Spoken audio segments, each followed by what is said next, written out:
ตัวเก็บบัดนี้ตัวโอ้เป็นจังซั่นมันเป็นรถใช่ไหม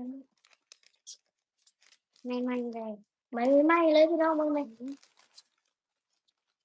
ของขวัญโซนี้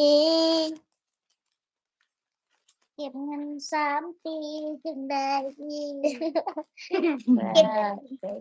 ไปแล้วดึงเอาไปนี้กันเอาเจอกันแล้ว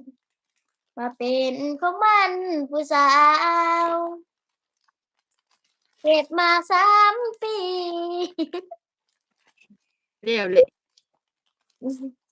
อย่างว่าเลยพี่เจ้าเดามาเด้อว่าเท่าไหร่นี่นะนี่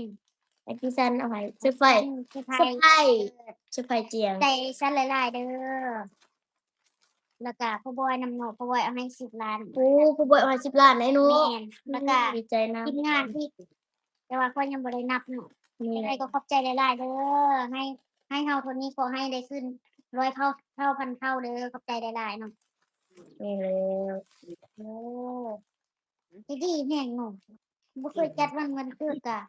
จัดให้เฮาน่ะมาดูนี่ก็ดีเป็นเฮาอยู่บ้านบ่ได้เด้อบ่ได้เนาะบ่มีบ่ได้จัดซ้ำอยู่บ้านบ่ได้จัดอยู่เกิดก็เกิดละล่ะเกิดมาเท่าละล่ะบ่มีของคนอีนี่ถือว่าโชคดีแล้วได้เกิดมีบุญหลายได้เฮาคือบ่มีพรบางคนเนี่ยอยากมาเฮ็ดเวียกนำหลายแฮงได้แต่ว่าบ่ได้มาหั่นน่ะเนาะแม่นคือว่าเฮามีบุญหลายคือมันจะได้มาเจอคนดีแบบนี้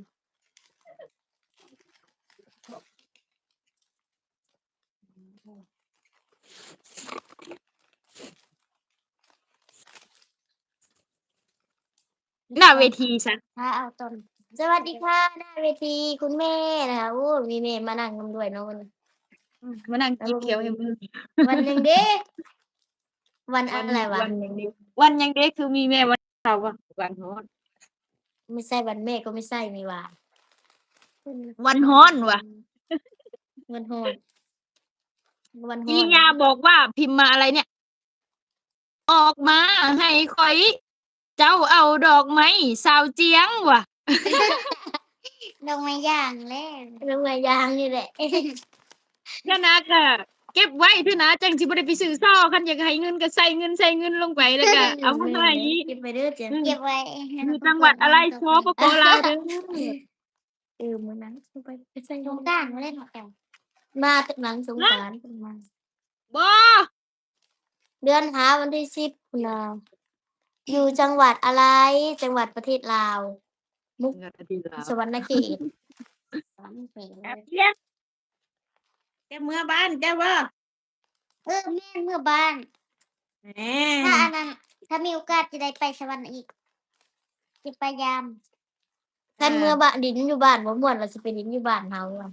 ม่วนบ้านเฮาม่วนแท้บ้านเฮาบ่มีบนลิ้นของบ้านเฮา ได้เลาะได้ขี่รถ เลาะได้ ขี่รถจักรเลาะ เหมือนเดิมได้ จักก็ม่วนถ้าใส่น้ำใส่กลุ่มแก่ลงไป เออน้ารักมุ่นเอาหลอกอยู่ ถกแบกเนาะ น้าข่อยเอาหลอกดูเนาะใส่ฮอดไปฮอดใส่กันมันเปียกแล้วเนาะไปกันทอดก็ได้